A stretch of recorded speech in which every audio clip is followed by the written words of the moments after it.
just a recent finding on corn syrup. One pot that is sweetened with corn syrup has 24 micrograms of mercury in it, on average. You know how much one vaccination has in it?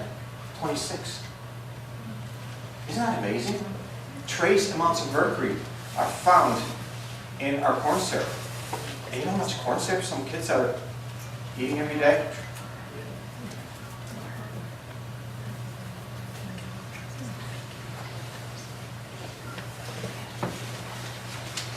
This is what we cover in lifestyle therapy. These are the tools that we give our patients. Because you're at this point saying, what do I eat? How do I live? Yeah, how do I avoid? You cannot avoid all toxins. What we teach in lifestyle therapy, which is really the voice of DBC, is how to ramp up your detoxification ability. And you do that by getting the right amounts of oils, by eating all kinds of sulfurous foods, and we're going to go into that next time. The proteins, that they should be high quality, not dirty. How to avoid foods that cause inflammation. And as doctors, implement the right amount of vitamins that is appropriate for the patient, to prevent this whole pot from boiling over. Because what happens when a patient that has obesity comes in, all the toxins add up and it's boiling over. And those are your symptoms. And that is your disease. And that is part of your obesity. So, work on these nutritional deficiencies. Get rid of the allergies. Take care of any infectious agents. Really take care of your teeth especially. If there's hormonal imbalances, you're cold in winter, your feet and hands are like ice. Folks, that's your thyroid. That's not normal, or your adrenals.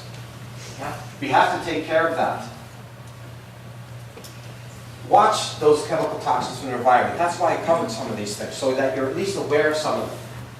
If you have a toxic relationship, we need to resolve that somehow.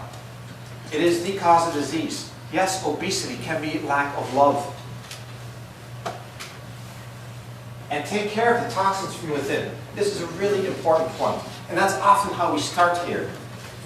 Right? A lot of you, as new patients, you have to go through detox. I was trying to get that top layer out of there so that you weren't boiling over, which was causing symptoms. And then slowly on, through lifestyle therapy, we try to bring that down until it's filled up only to about here. You got lots of reserve. That's essentially what we try to do here at DBC. So next time what we're going to do is we're going to go into how to go about doing detox. The various ways of doing detox. How can you do it with food? What kind of exercise is best for weight loss? And we're going to hit it. So we're going to give you all the know-how. Today was more, what do you avoid? Next time, what do you do? And that concludes that. If there's one main thing that I thought might be interesting to take away, because a lot of us when we come out of the seminars are really enthused on doing something. I always challenge my patients to do an aspartame-free program for at least a month. Go through and look at everything that you eat that has artificial sweeteners, high corn syrup, any of those.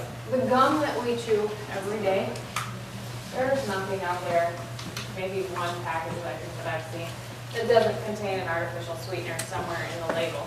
So if you just look at that and see, what are the minimal things that I'm doing every day?